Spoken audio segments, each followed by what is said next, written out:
Hola everyone.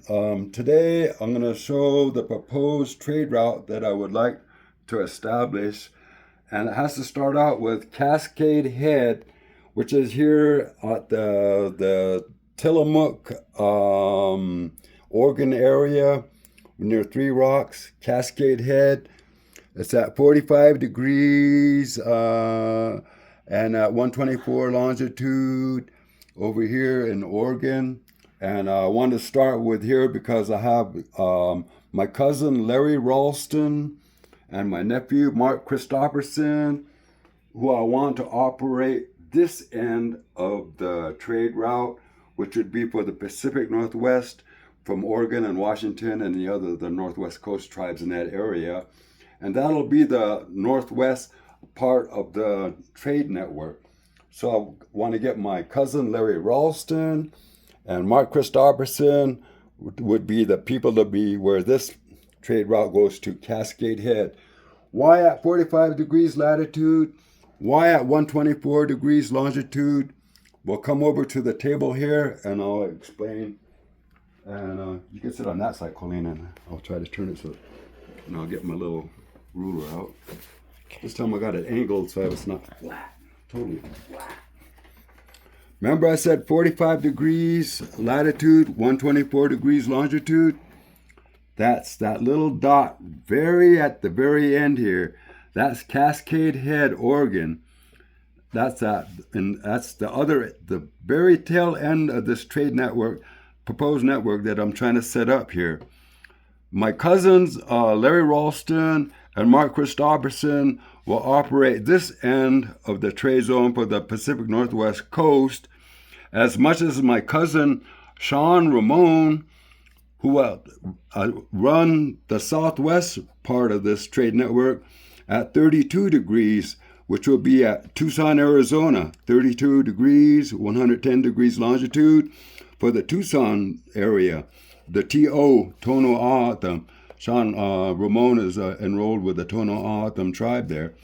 Later down the road, I'd like to establish another trade route in Nogales, Arizona, and Mexico. So we could do transitions down the road, over the borders, back and forth down the road. So down the road, I'd like to establish Nogales later down the road.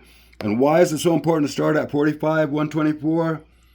1, 2, 3, 4, 5, 6, 7, 8, 9, 10, 11, 12, 13, 14 to Tucson. See? Now watch. 1, 2, 3, 4, 5, 6, 7, 8, 9, 10, 11, 12, 13, 14 again down here. But this one is going to 1999. Why is it important for 1999? It used to be called Tenochtitlan, but now at 19 degrees and 99 degrees longitude, the place is now called Mexico City. Mexico City is important because we could get all of the tribes in Mexico, including the Yucatan, involved with trade from that location, from the Valley of Mexico and Tenochtitlan, because they're already located there because of the government. Right. So my idea is to try to take the trade network, which I don't know anybody down in Mexico City yet, but down the road I hope to find somebody, because I don't have a cousin in Mexico City. That you know of, you might. Distant relative, maybe right. Way down there. Well, but we could get Tenochtitlan involved here, then it'd be the perfect way to start this trade route, because from this point where I said Tucson was at over here, you go to Nogales, you go to 31, 32, 33, 34, 35, 106. What's that? 35 degrees latitude, 106 degrees longitude. Albuquerque, New Mexico. And who's at Albuquerque, New Mexico? Me and Colleen.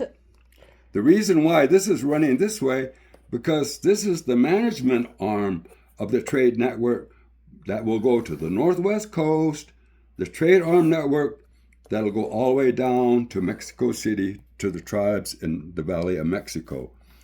From this point on right here, we can establish trade with the tribes of Mexico from here to Nogales to Tucson, manage it from there. We can manage trade from the Pacific Northwest coast down here.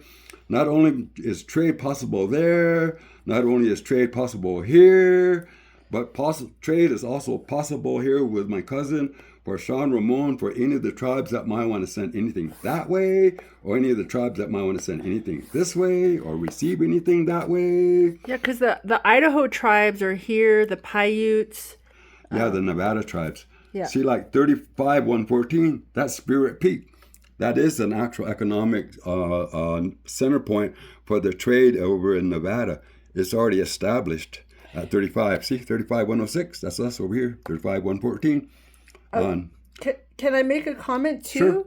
Sure. Because you said start, I kind of want to say restart. But the other thing is, since this is an indigenous trade network that existed thousands of years before the Americas were even called the Americas, then as Native peoples, if we participate in this, we actually will not have to pay taxes because this is our traditional trade network, our traditional way of life. So, for example, here in New Mexico, if we were to play the traditional stick game, which is a tribal game, we would not get taxed on it.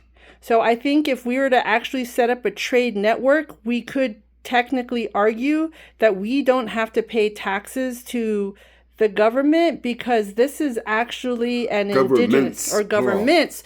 Because this is a traditional, we're exercising our cultural rights. Now, people are going to wonder, why do I want this little basic setup here?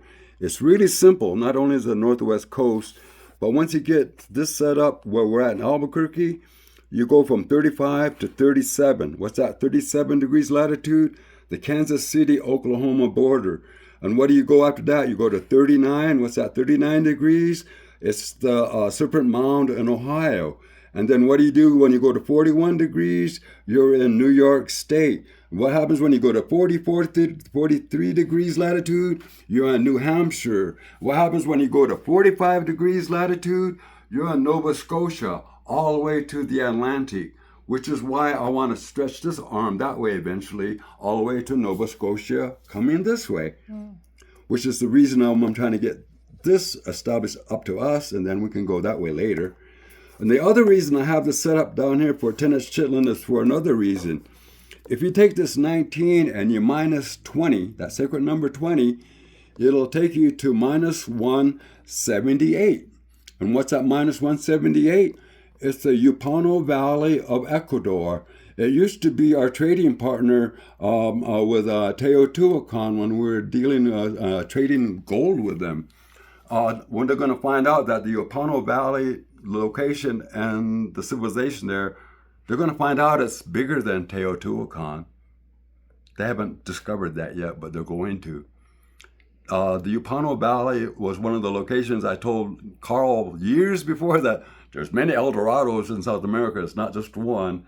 That's one of them. Right. There's a bunch of other ones, but that's the main one that's connected to South America. Why the Ipuano Valley? From the Ipuano Valley, we can set it up so that the South American people can get involved in our trade route.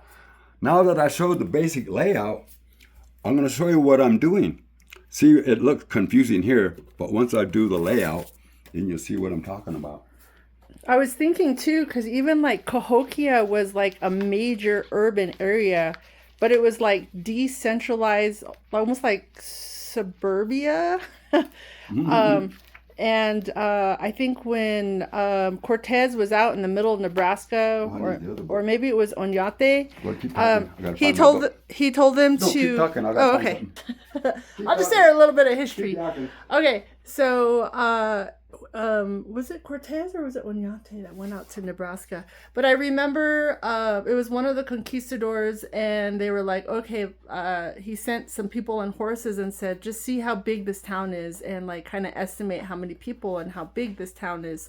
Well, apparently there was a series of connected townships, and so they kept going and they estimated, oh, there's like 30,000 people here, and then they kept going and they kept going and they kept going. After about 3 days, they just gave up. they turned around and they came back and they were like, we have no idea how many people live here. It just keeps going. And because they were out on the plains and it was like mounds and like kind of earthworks, and their homes were on the earth like that. It wasn't like stone structures. After the Europeans arrived and like really took out a lot of the nations with the diseases and things like that, those homes just kind of like fell apart. So people in the Midwest, they probably don't think that anybody lived there. And Americans were like, oh, this is sea to shining sea. This is all us and all of that. So they didn't take notice that there were actually huge urban areas out there. And so if you look in a book published called Native America, A Millennia of Native America, that was published in May of 2025, she actually covers a lot of that. And she talks about the mounds all over the Americas and how and urban societies. I believe the Hohokam were also one of the major urban centers. And Raj, you have experience with that because I remember you had talked about going out with your elders in the evening time, and then you saw that city that just went on forever. Ancient Tucson is 10 times bigger than modern Tucson. But here's the map that I'm trying to show for the Tillamook. This is the Cascade Head. This will give you a better idea. This big thick line right here is Tillamook. Once we set up that, and then the Sandias, and then to Tenochtitlan here, and this little trade route, and remember I was saying about going to Nova Scotia this way. Once we set this all up, we could set up another route, once my cousin set up, that'll end it in Bella Cola, which will be for the Alaskan and the Northwest Coast, on the Canadian tribes, the Northwest Coast tribes, the tribes of the Great Basin down here in Nevada, down to T.O., and then down over here in the Tenochtitlan, which were for all the tribes in Mexico. And then when you go down, remember I said Tumaco over here will connect Lagunas over here, which will connect all of South America trade all the way to here. So if you get trade to go all the way to Tumaco, and then from Tumaco, they get it over here to Teotihuacan, we get it over here to this way. We have a trade network that's connected all the way from there to here and from there to there. And it's all managed from us over here. So that's kind of why I'm trying to do this real basic first setup from Tillamook to here to Tenochtitlan, which is this map over there, to begin with, and then expand from that. You can take it. So that is that right there. Thick line. Okay. Well, it's the thick line up to here to there, at least, basically. Okay. But once we put it all together, then we can unite all the Americas, South America, Central America, Mexico, the deserts of Southwest, the Great Basin, all the way up to the Northwest Coast tribes, and all the way up to the tribes of Alaska, and all the way up into Canada, and all the way down this way, let alone all the way to our native brothers in Nova Scotia, all the way down to this line right here, which bring all the way down here. And then from that point on, we could reestablish the entire trade route and extend and expand from that. But we've got to start somewhere. That's why I figured it'd be this to there to begin with. And this right here, is that the Zia symbol template that's right here? These rays coming out? Or? Yeah, they were all based on 16. 16 there, 16 from Easter Island. Easter Island was a made trade point too, as well. So Easter Island was 109 degrees longitude, as much as Guaymas is at 109 degrees longitude at the Guaymas Peninsula, which is at that same 109 degrees longitude. So once you go from 109 degrees longitude at Guaymas, you go straight up, it'll take you to the Chiricahua Mountains and all the way up to Point of Pines and Apache. And 109 degrees, that's right next to Oribe, pretty much. And that Oribe for the Hopi is called the center place. And guess what's at 36,109? What? Some strange place called Canyon de Chelly. I should know that by now. I know, that's why where I'm from. I tricked you on that Okay. one. Let me see if you were paying attention. Well, I was thinking about Oribe being the center place, and the reason it is it's for the Southwest, Yeah. But for the trade route, no, it's Canyon de Chelly and Wide Rune. That's 109 degrees longitude. Why? It goes up to 109 degrees longitude at Lake Athabasca up in Canada. Then it goes down to the Navajo down at 109 degrees, and you keep going to 109 degrees till you get down here to Easter Island. There's 3 islands down here on Easter Island. There's not just the one. Oh, so the Dene up in Canada are directly connected to the Dene, the Navajo country. Probably the end of where that little arrow is. Oh, I see. And then kind of over here is where the Dene are. Okay. 109 degrees, you go all the way down here, you got Window Rock. And then you said Easter Island has 3 islands? Yeah, there's 3 islands that are on Easter Island. One of them is close to South America, which is not inhabited. And then there's 2 other islands on there. The one at the very end, I believe, is the one that's 109 degrees longitude. Why is it important? The 109 degrees longitude is the trade route that goes from Polynesia into South America. Oh, is that the one that goes over to Nan Madol? No, it goes to Tahiti. Oh, Don't get them lost. Okay, well, that's why I'm asking Nan you. Madol's way over here. No. It's just going to the islands of Tahiti, the Marshall Islands, and up this way. Oh, okay. So, trade is going this way from the Polynesia. This is where the trade route went all the way up here into how it went into South America to Tumaco, right. Lagunas, here and down there. Wow.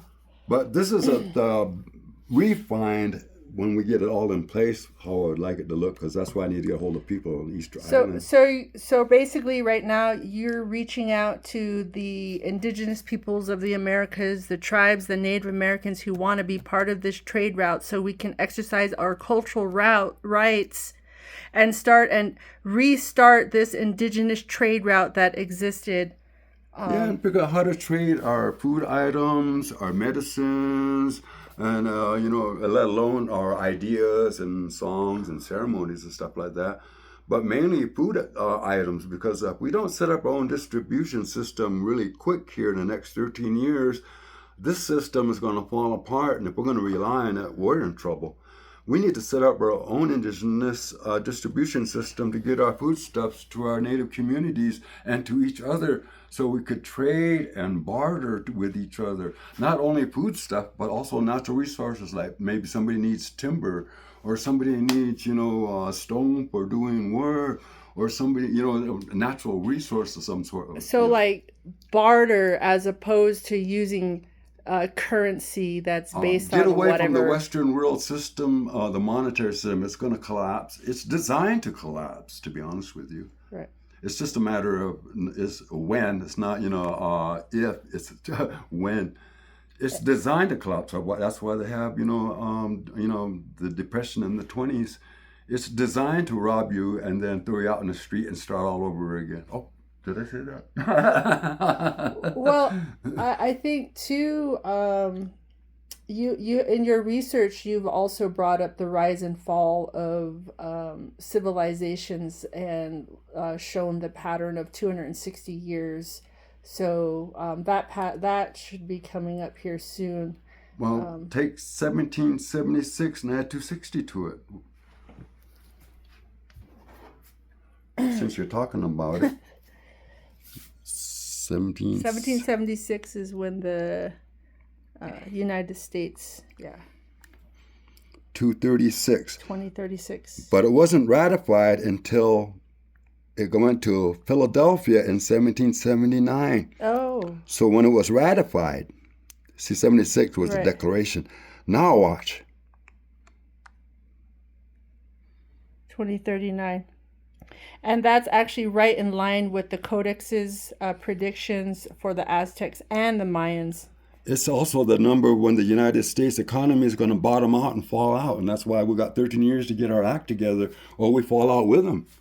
And that's why I'm trying to set up this other independent distribution system where we can set up and be dependent on each other as Native people for our foods and for medicines and for anything else we might need. And that's not even like the solar cycle part. That's just the regular pattern of the rise and fall of civilizations. Mm-hmm. I feel like the solar cycle is tied to it because when there's that increase in energy, there's also that increase in human conflict. So maybe there is that It's a connection. helix. It's really simple, but nobody's ever noticed. When the white man is in his golden age, we're in our dark ages. When we're in our golden age, the white man's in his dark age. Nobody's noticed the pattern. I have. And now it's going back to when Native people are going to be back in again. And the white man's out. And there's nothing personal. It's just the way that destiny and time is set up. You know, you have your 260 years, make the best of it, you know. And if you don't, then you get off the potty and let somebody else take a shit. Raj. Well, it's true. You want me to be? I'm supposed to be tourist friendly. Yeah, I forgot about that. Okay. All right. But it's true. I mean, it's a lot of people in this country take freedom and liberty for granted. They don't realize that there's a lot of people like us Native people that haven't had freedom and liberty since 1492 that would just love to have freedom and liberty and democracy, would love to have a vote in our own destiny. But we don't. But we have a bunch of spoiled, rotten American brats on the East Coast that, you know, take it for granted that it's going to be here forever. I mean, if you take it for granted, it'll be taken away and given to somebody else that'll appreciate it more. That's Right. us. Right. Well, You know, I mean, there are so many rights being taken away, but I like that song. You gotta fight for your right. Well, on the party. You know. Well, I don't know if it's a Democratic or Republican party, but there's something that America is going to pay for, which is really, really, okay, I'll just say it. America is going to have to pay a big, heavy price for this one item they've been in denial of for way too long, and the bill is coming to be paid in the next 13 years. Let's face it. Christians killed the Indians. Now you got to pay for it. Thou shalt not kill. It's one of your commandments that you keep breaking over and over and over again. You know? It's part of, you know, what goes around comes around. You know, you're going to treat people like shit. Somebody's going to come back and shit on you later. Right. You know, you get too many have-nots with the haves. You know, you have more have-nots than haves. That's the perfect recipe for a revolution. Well, I think it really comes down to like capitalism too, is just that format, but also democracy. Democracy has failed. Democracy, this type of democracy. But I've seen that there's actually another type of. Let's face it, this is fascist. Yeah, we're in fascist. That's why it's no longer a democracy. Hey, didn't you hear me? We haven't had freedom and liberty since 1492. Is that freedom and liberty? Well, as natives, yes, we have not. No, that's us being denied. We're not getting it because we're not white. Oh, yeah. Don't worry, bro. Everything's going to be all white. Well, I was just going to say, you know, I think that a lot of people's prosperity comes from land ownership, real estate, property. But as Native Americans living on the reservations, we're not actually owners. We can't own the land. We can't sell it. We can't lease it. We can't rent it. We can't use it for any business transaction since 1492. And even on the reservation. And everyone wondering why we're broke. Well, I was going to say, even on the Navajo reservation, if you set up a home site lease, that only lasts for 99 years. That's one generation. So when you die, they could come in and just take it. Well, that's what I mean. We need to set up our own system. This system isn't set up for us as Native people. It's set up to take advantage of us. Yes. We need to set up our own system and quit relying on the Western world. Set up our own distribution system with transportation, with our own planes flying in, our own trucks hauling, you know, things back and forth. Well, the only purpose of the Indian Reorganization Act of 1933 was to establish government so that the U.S. government could gain access to natural resources and have someone to rubber stamp that. That was the only reason. Name me one good thing that goes with colonialism. Name me one. I don't know. One positive thing about colonialism. Name me one. Come on, one. Well, the word colon is in there, so you can't. No, not colon. I don't mean that. It's kind of hard to get good stuff out of your butt. Name me one good thing that comes from colonialism. You got 5 seconds. There is none. I answered it for you. And there never has been anything. It's always been rigged against us. The whole system's been set up against us. Maritime law screwed us big time for this discovery nonsense. Well, the ultimate expression of racism is genocide, too. I read that recently. Controlling the narrative. We lost the control of our own narrative. And now look, now we have to pretend to be Indians for the colonialists.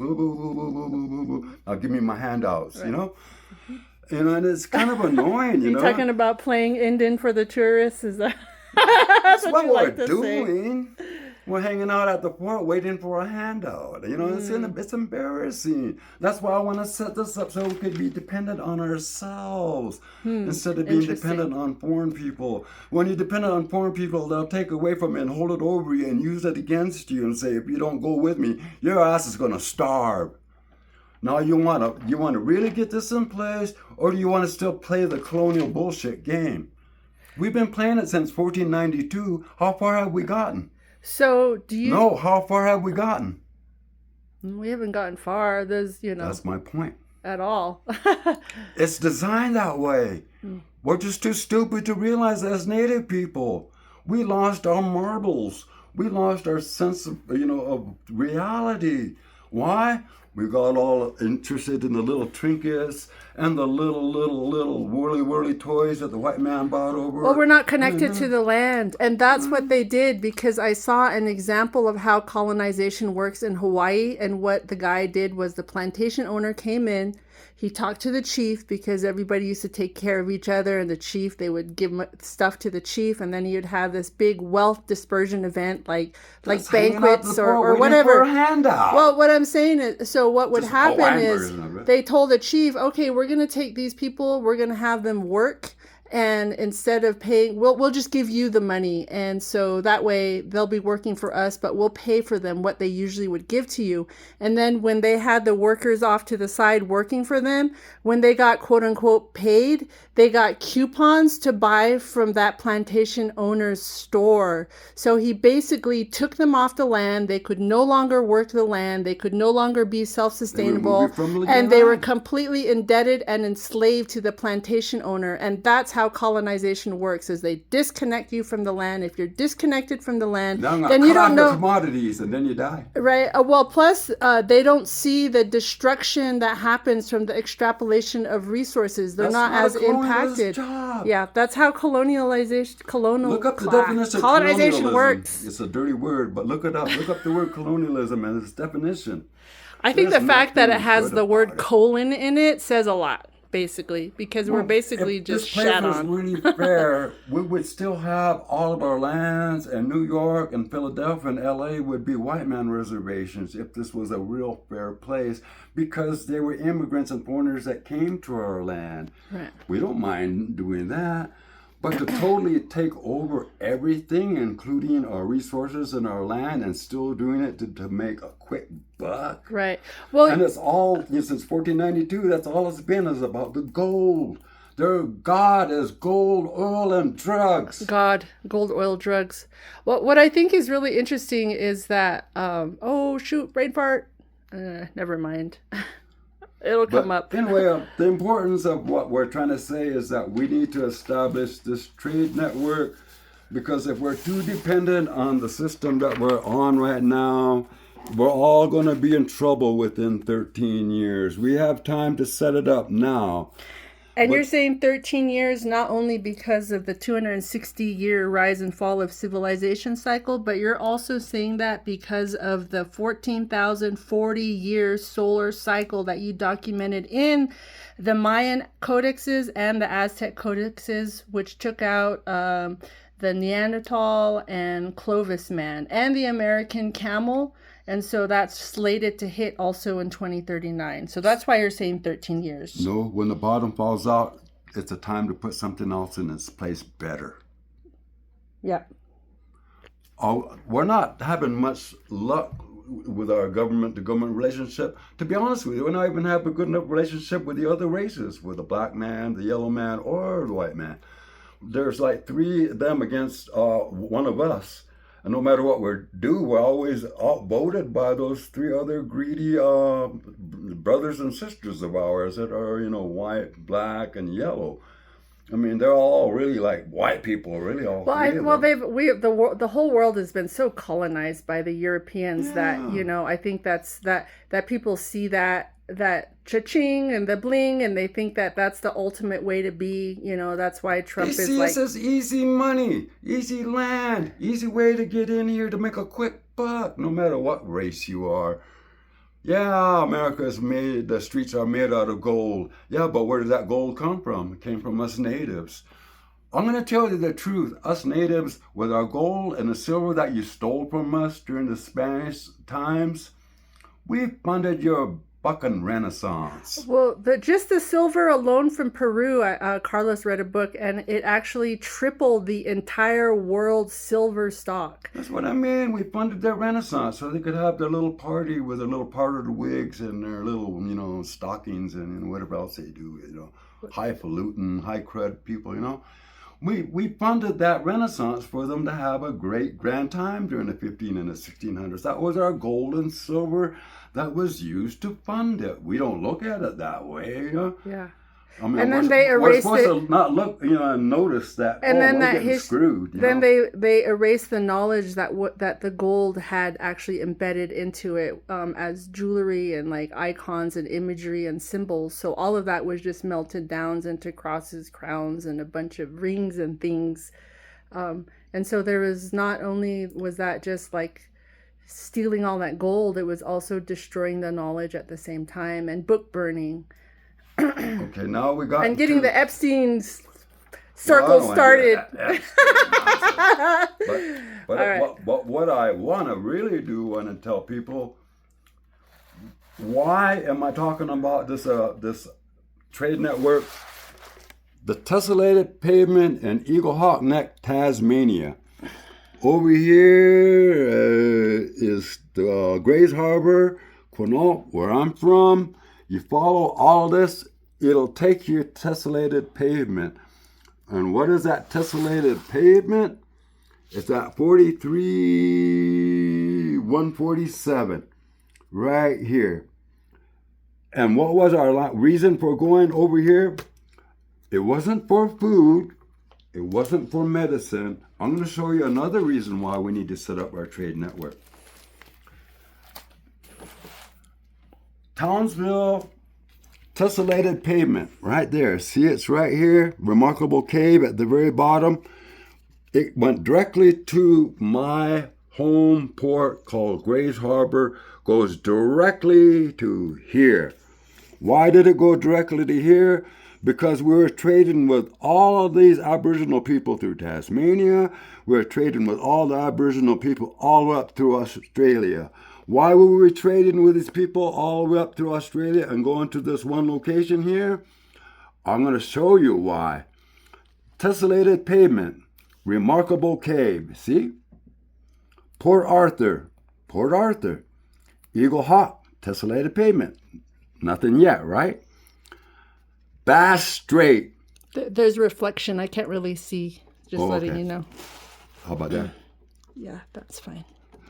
Okay, Bass Strait. Oil and gas. Matina. Gold. Barnsdale. There's Barnsdale. And there's Bullwall right next to it. And what's that Barnsdale and Bullwall? Gold. Omeo. What's that Omeo? Gold. What is that? Junie? Gold. What is that? Tamora? Gold. What is that? Ginning? Can't even say the word. More gold. West Wylang. Where's West Wylang? I'm getting lost here. Well, I guess it's not on here. Lake Powell, Barrack Hill. Totemham. Okay. Oh, there's Totemham. Oh, now I know where I'm at. Totemham.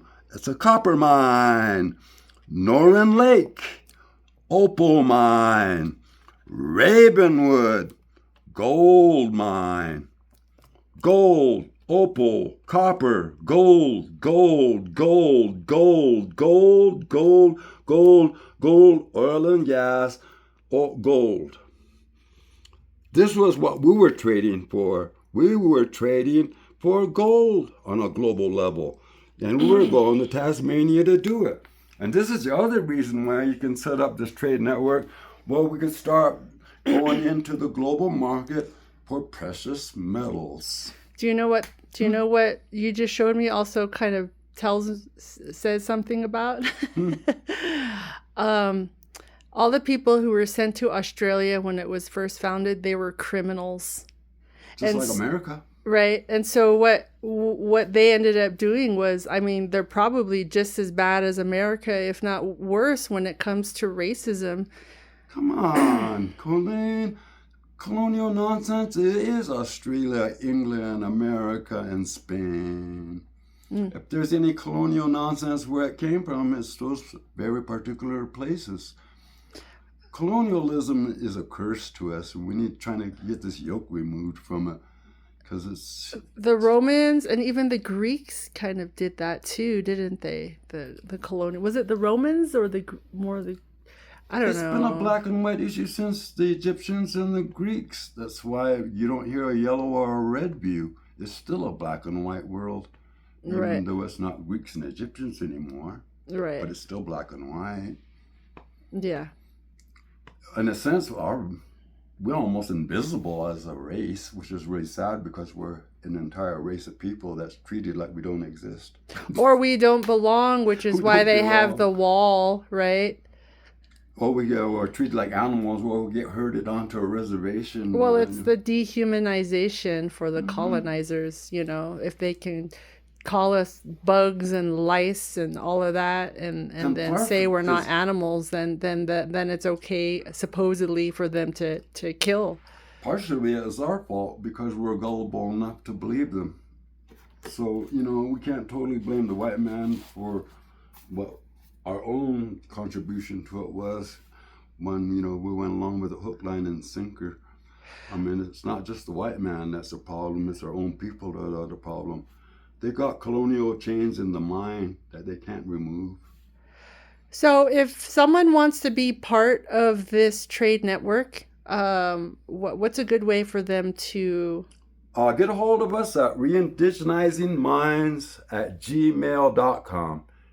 Reindigenizing minds, one total word, at gmail.com. Okay. And if we could get this thing going, we could start it out with the Northwest Coast, like I said, and then down to Tucson, and then maybe find somebody down in the Valley of Mexico and Mexico City that could represent that area.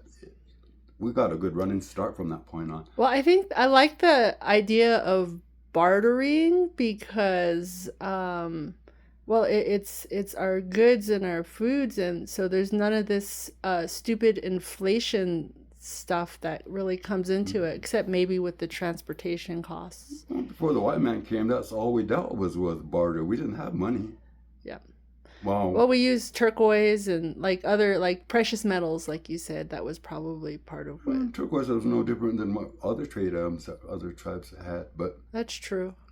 Yeah. So it was the trade of precious metals and things, stones. But it starts out with food and medicines, and like I said, and down the road we can work it out where we could talk to the Aboriginals of Tasmania and Australia.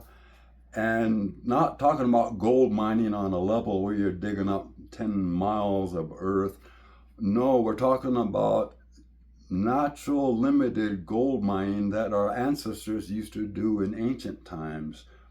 If they were able to do gold mining without having to dig a 10-mile hole, we could still do it today, because they did it then. Well, modern day techniques of mining gold pollutes the water so that water is actually completely not usable. And I know that because when I was part of the American Indian Science and Engineering Society, and I remember going to a gold mine that had been abandoned in Colorado, that company declared bankruptcy even though they got all the gold out.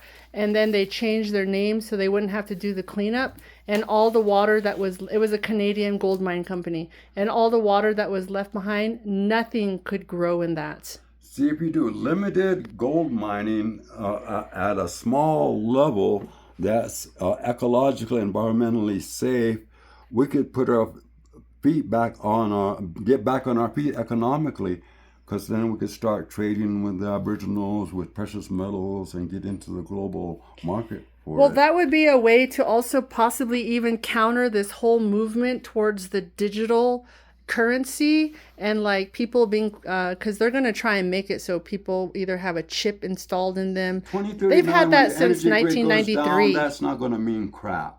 Yeah. There's going to be no energy grid for any of that. I'm trying to go beyond this digital data nonsense, because in 2039, when that solar storm hits, nothing's going to work. Nothing.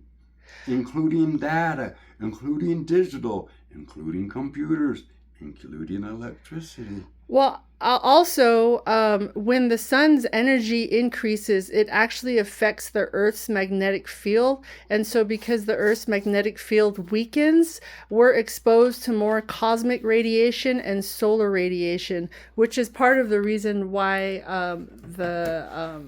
that can actually affect your DNA to make it so that you either have mutations or you're unable to continue like giving birth. Montezuma looked into the future and said there's going to be genetic defects in 13 years from now, and that's what's going to kill practically everyone that's going to be exposed to it. But we don't want to get away from the doom I and also gloom. want to say that's why it's so important for us to protect our water from these stupid data centers that they're trying to set up, because the purpose of data centers is to basically privatize water. Before we start trying to fight the world, let's set up this trade system between us and Mexico City Let's just be Indians. Yeah, let's be Indians Simple and Indians. set up our trade network so we could start getting food and medicines to each other, and we could start caring for each other by trading with each other. Because other tribes grow corn, other tribes grow, other kind of vegetables from their area. We could set this up. We could be subsistent on just ourselves without having to be dependent. And if the system goes down, it won't matter. We already have this in place. But we got to do it now. Time is already 2026. 13 years. 2039. I'm not lying. So, hope I hear from somebody down in the Valley of Mexico, Mexico City, because I got my cousin already here, and I got my other cousins already set up, and my nephew over here. So it's almost all set up. We're here, my cousin's there, my nephew and cousin's here. We just need somebody for here. In Mexico City. Mm-hmm.